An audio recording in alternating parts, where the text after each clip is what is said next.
It's 205.11, service and filing of motion papers for the family court. So this is going to sound different than motion practice in Civil Supreme because we are talking about motions that are filed in the family court because we're in part 205.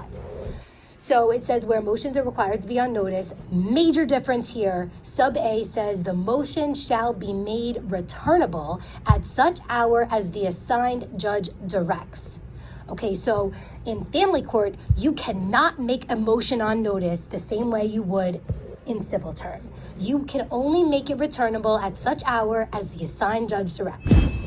It then says that the moving party serves the copies of the papers and that the answering party shall serve copies of all affidavits and briefs as required by CPLR 2214. So what that means is that the time rules apply to the answering affidavits.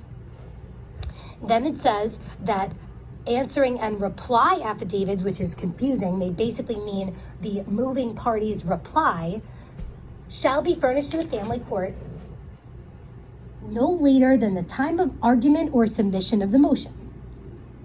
Sub C tells us that the assigned judge may determine that any or all motions in the proceeding shall be orally argued and may direct that the moving and responding papers shall be filed with the court prior to the time of arguments. So pretty much, if you've picked up on this, this is sounding way more like an order to show cause than a notice of motion, right? And then it says, unless the oral argument has been requested by a party and permitted by the court or directed by the court, motion papers received by the clerk shall be deemed submitted on the return date. A party requesting oral argument shall set forth such requests in its notice of motion or on the first page of the answering papers as the case may be. A party requesting oral argument on a motion brought on by an order to show cause shall do so as soon as practicable before the time the motion is to be heard. So if you are served with an order to show cause coming out of family court, you don't have to request it on your answering affidavit. It just says that you can request it as soon as practicable before the time the motion is noticed to be heard. I don't know why it says that. I don't understand that part of the rule, but it's in there. With a notice of motion, which the judge picked the date for the notice of motion, don't forget that you have to request the oral argument on the first page of your answering affidavit or on the notice of motion itself. And then the last thing says, this is in sub E, it says hearings on motions shall be held when required by statute or ordered by the assigned judge in the judge's discretion. A hearing, they are differentiating that from oral argument. So oral argument means essentially just the lawyers talking and no actual evidence being presented, as in no witnesses, versus a hearing.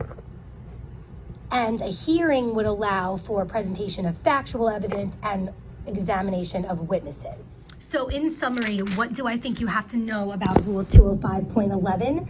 You have to know that all motions in family court, the return date is selected by the judge. Whether it's an order to show cause or a notice of motion, the judge selects the return date.